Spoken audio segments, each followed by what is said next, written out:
In this video, I'll show you how to change your Peacock streaming quality. Step 1. Open the Peacock app.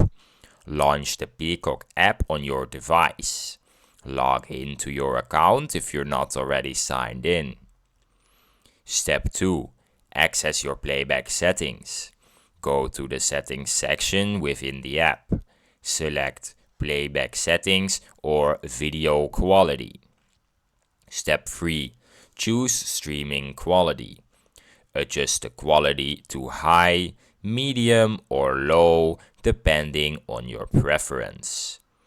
Save your changes and return to streaming. Now I have some extra tips for you. Lower quality reduces data usage for mobile streaming.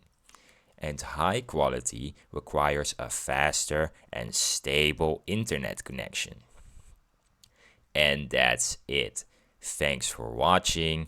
If you found this video helpful, subscribe. If you have any more questions, leave them down below.